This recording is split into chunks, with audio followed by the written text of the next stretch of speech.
The drones are coming. Now this video is from 7 years ago. There's more coming.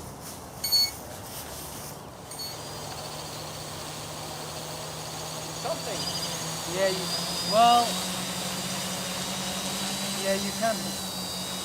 See, now it's Watch the detecting coil drop. Could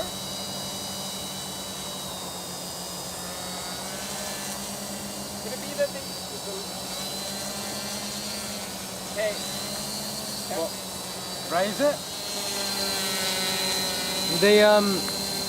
Provided the coil hasn't become less sensitive, the interference seems to... Yeah, I am. I can see. Now that was 7 years ago, and think of that like a concept car. Before a real iteration of a car comes out, there's a concept car. They were able to plot their results and call it a day. This drone was steered by hand, and it was a bumpy flight, to say the least. But drones have come an awfully long way. Drones can carry increased weight nowadays, enough for a metal detector, a battery pack, a scoop. Amazon.com has famously declared that by the end of the 2020s, they will be delivering packages via drone. I mean, really, and here's proof of it right here. That technology exists now. They just don't want to hit anybody in the head and get a lawsuit. Drones can be coded. In fact, let me get my head out of the way so that you can enjoy this.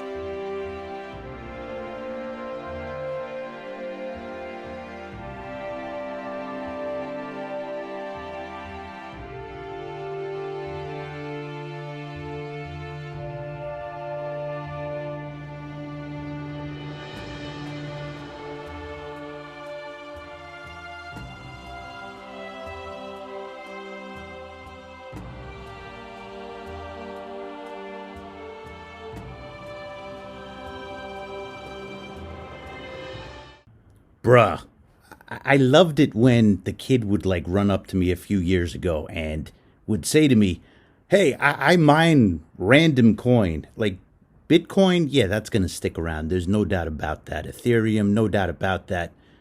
But there's like thousands of these coins popping up, and they think that their computers are finding treasure. And I'd give that kid a wise-ass answer that, I do mining too, except I like real materials, not imaginary coins. But it's funny how things go. The first iteration of the metal detector was meant to save lives. In this image, you see Alexander Graham Bell desperately trying to find the bullet that is inside President James Garfield with his first induction balance metal detector. Early metal detectors were also used to eliminate mines from former battlefields. And what about drones, or unmanned aerial vehicles as they're sometimes called? The first UAVs had war applications, and they go a lot further back than you may think. My point is that sometimes the first application of something is not the best application of something. There are many products out there that now have a different use than what was originally intended for them. The metal detector and the drone is a frightening marriage for treasure hunters out there who love the hobby of metal detecting and fear that AI is going to alter it.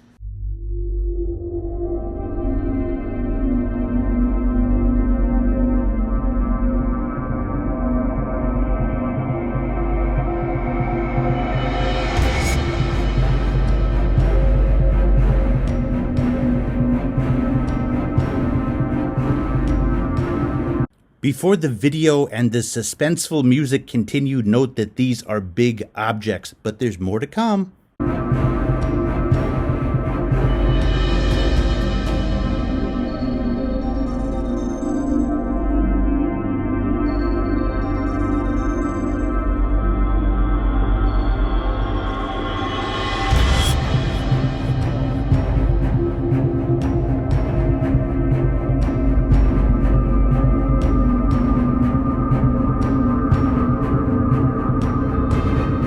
This is the one that scares me.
Don't you dare contact them. No, no, no, no, no. I could see a future where metal detectors go around, somebody buys, instead of a detector that you swing yourself while they're working, somebody buys a metal detector to go scout a beach, harvest what's on a beach or a park or a field. In terms of what we know about cryptocurrency, how is that different? Except what gets pulled could be real. But luckily for us treasure hunters, that is the difficult part for anybody who is creating a drone. In other words, knowing what's in the ground. Okay, pay close attention here. Gold ring, zinc penny. 20. Oh, 20. Target ID is a measure of the phase shift of an object. An object's phase shift is determined by its size, shape, and conductivity. We get the numbers on the metal detector screen because it's a lot easier for us to read and make sense of to decide whether to dig or not to dig, but there's so much more to it. As you can see by this demonstration, there's no number that specifically says gold. It's the same thing with phase shift. Larger quantities of copper, which is a very conductive metal, can equal the phase shift of silver. So this is a perfect example. This is a silver chain, and I've gotten many silver chains. Something like this will ring up on a scale of 99 as low as between 30 and 40. Yet silver is the most conductive metal in the world, but it is not compacted and it's not circular. Could you imagine how much garbage would have to be dug in order to get a chain like that? I know I can because I dug that much garbage. But you know what? There's a technology that already exists that might help. This comment is from John. We have to keep challenging these companies to innovate and bring us the best tech possible. Ever been to a scrapyard? They have a gun that shoots a laser into metal to show the different percentages of metals within it. Why can't that be incorporated into a detector? I can adjust the screen to view the area. It has the camera that shows the analyzed area, and pull the trigger as long as the window is against the sample. And you pull the trigger, you can analyze the sample.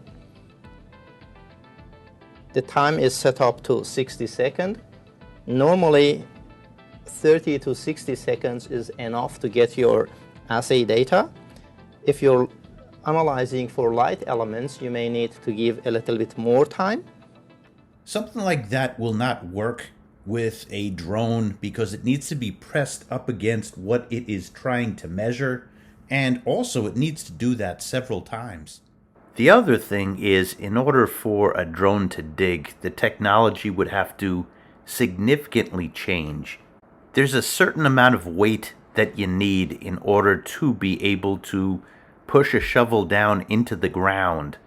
What's entirely possible now is like a little marker, a flag or a T, put into the ground by the drone or several drones that are working for you.